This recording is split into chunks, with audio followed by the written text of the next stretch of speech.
problem is the chaebol system is very strong.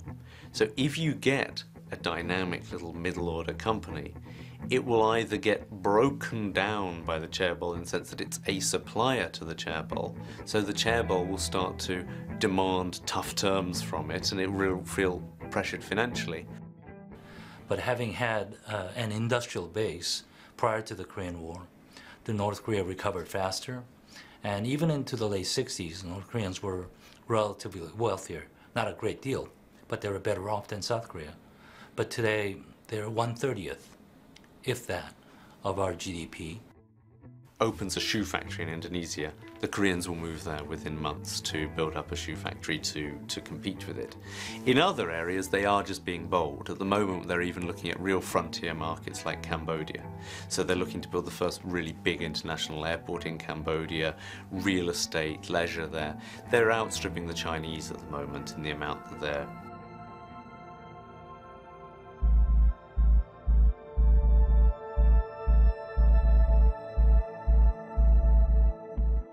They worry about their children, but these are the worries of a relatively affluent, relatively comfortable economy anywhere on this planet. The only distinction, I think, is that the Koreans may be still a bit more hungry than the wealthier European countries or North American countries. Now, we spent a lot of time in the history of Korea looking at Korea as a nation that was a fast follower, that was master of catch-up or being a copycat. I think over the next decade, we're certainly going to see more and more spheres of life where the Koreans are giving leadership, ideas and creative thinking, fields where we haven't even seen them before. Our history starts from 1947. We started out as a small manufacturer of cosmetic facial creams for women. And then we ventured into other industries such as plastic materials, healthcare products. China is one of our most important markets today. It makes up around 16% of our global revenue. Obviously, with the growing Chinese middle class, there's a lot more demand these days for premium electronics products, like our flat-screen TVs and smartphones. Does have a dark side to it, because although Korea could be incentivized to work like this, it became almost a compulsive working society. People became addicted to their work, and in many ways they still are.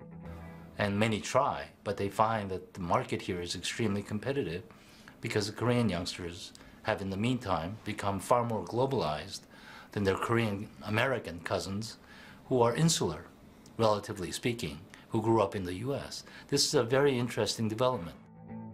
South Korea has always wanted to be known for, first of all, its democratic triumph and throwing off a military dictatorship at the end of the 1980s that then was almost celebrated by the Olympics. I go to fill out applications for a job and stuff. They look at me, you know, I'm not looking presentable, and then they, well, we'll call you, leave a number. But how can I leave a number when I don't have a phone?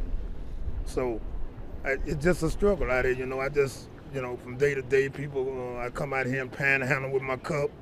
Right here at the Metro train station, people come off, bringing me sandwiches and stuff like this here. And I start out in my morning about 6 o'clock. You know, sometimes I don't even have enough to go to the flop house. You know, sometimes the flop house is a cheap place and they number $16 for 24 hours. They're outstripping the Chinese at the moment in the amount that they're. In other areas, they are just being bold. At the moment, they're even looking at real frontier markets like Cambodia. So they're looking to build the first really big international airport in Cambodia, real estate, leisure there.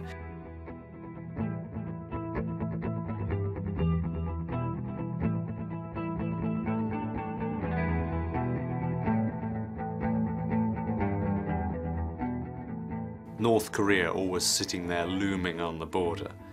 If an American company opens a shoe factory in Indonesia, the Koreans will move there within months to build up a shoe factory to compete with it.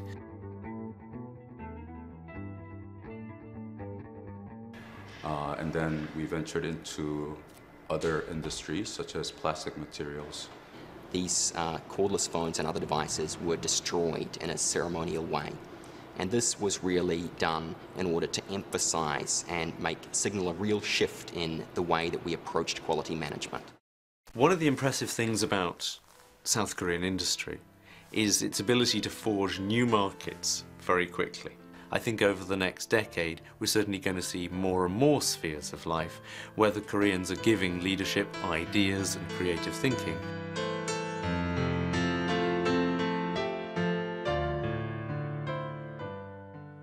And many try, but they find that the market here is extremely competitive.